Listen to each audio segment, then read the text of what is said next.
Good morning students. आज से हम अपना एजुकेशनल जो चैनल है वो भी स्टार्ट कर रहे हैं और सबसे पहले ये बेनिफिशियल रहेगा 6 to 10 के स्टूडेंट्स के लिए। और आज हम जो पढ़ेंगे वो है बेसिक हिस्ट्री, जो फंडामेंटल हिस्ट्री है उसमें मेनली सोर्सेज आते हैं और आज हम सोर्सेज के बारे में पढ़ेंगे। ये इक्वली सभी के लिए उपयोगी है क्योंकि बेसिक चीज़ है जो सभी को जानना चाहिए। चलिए स्टार्ट करते हैं। देखिए, सोर्सेज ऑफ हिस्ट्री जो है, सोर्सेज ऑफ हिस्ट्री जिससे हमें हिस्ट्री के बारे में पता चलता है, तो sources of history we can divide into 3 parts. First is archaeological sources, second literary sources and third oral sources. Archaeological sources में क्या क्या आते हैं पहले हम लोग इस लिस्ट को देख लेते हैं, ठीक है। फर्स्ट है monuments, second art and artifacts, third coins, और साथ में एक एडिशनल जानकारी ले लेते हैं कि स्टडी ऑफ कॉइन्स को न्यूमिस्मेटिक्स कहते हैं। एंड फोर्थ है inscriptions. There are right now we will discuss these things only, okay. And study of inscriptions को भी एपिग्राफी कहते हैं। तो आर्कियोलॉजिकल सोर्सेज में ये चीज़ें हैं जिनसे हमें इतिहास के बारे में पता चलता है, हिस्ट्री के बारे में पता चलता है, ठीक है। और दूसरे सोर्सेज हैं लिटरेरी सोर्सेज, जिनको साहित्यिक सोर्सेज कहते हैं। Literary sources also we can divide into 2 parts. First is religion and the other is non religious. तो रिलीजियस में बहुत सारे आ जाएंगे, बहुत सारे हिंदू ग्रंथास हैं, वैदिक जिसे कहते हैं, तो वैदिक ग्रंथास हैं, जैन ग्रंथास हैं, बुद्धिस्ट लिटरेचर है। ये सब कुछ जो है वो आपके लिटरेरी सोर्सेज के अंदर आ जाएगा। अब लिटरेरी सोर्सेज में रिलीजियस के अंदर यदि हम देखें तो सबसे पहले वैदिक लिटरेचर को लेते हैं, ठीक है। वैदिक लिटरेचर में सबसे पहले 4 वेदास आएंगे और 4 वेदास हैं ऋग्वेदा, जो कि सबसे प्राचीन माना जाता है, सबसे पुराना है। The oldest Vedas is Rigveda, then Samaveda, Yajurveda and the last one Atharvaveda. इसके बाद वेदांग है।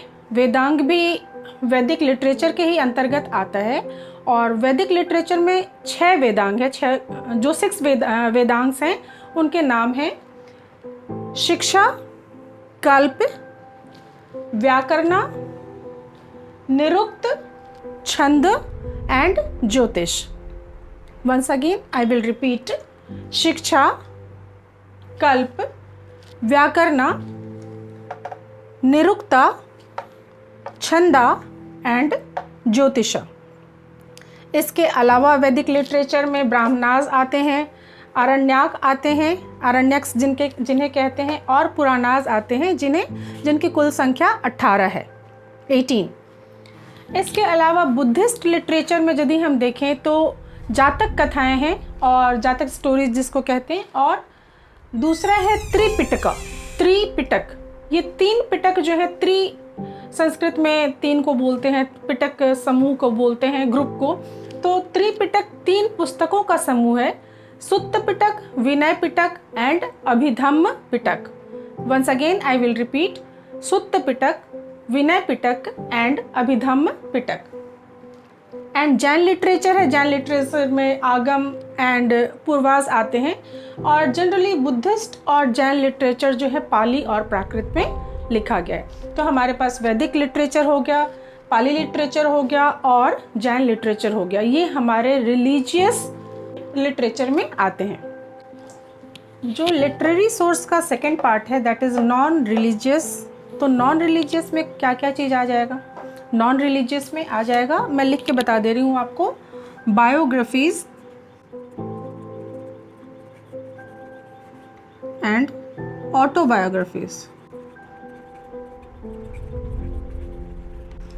और जो ओरल सोर्स है वो उसमें स्टोरीज और पोएम्स है। बट ओरल सोर्स है क्या, पहले मैं ये आपको बता दूं।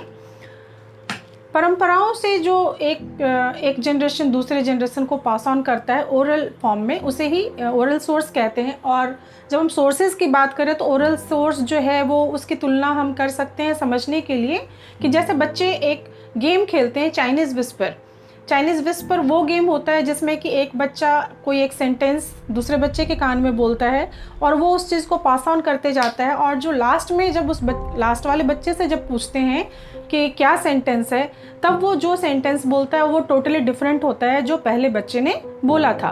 तो यहाँ ये कहने का ये मतलब है कि जो ओरल सोर्स है वो सबसे कम ऑथेंटिक है, क्योंकि ये एक पीढ़ी के बाद दूसरी पीढ़ी में चेंजेस के साथ मतलब पता चलता है। और यदि ये पूछूं कि इन सब में कौन सा सबसे ऑथेंटिक सोर्स है, तो हम आर्कियोलॉजिकल सोर्स के बारे में कह सकते हैं कि archaeological sources are most authentic sources to know about history.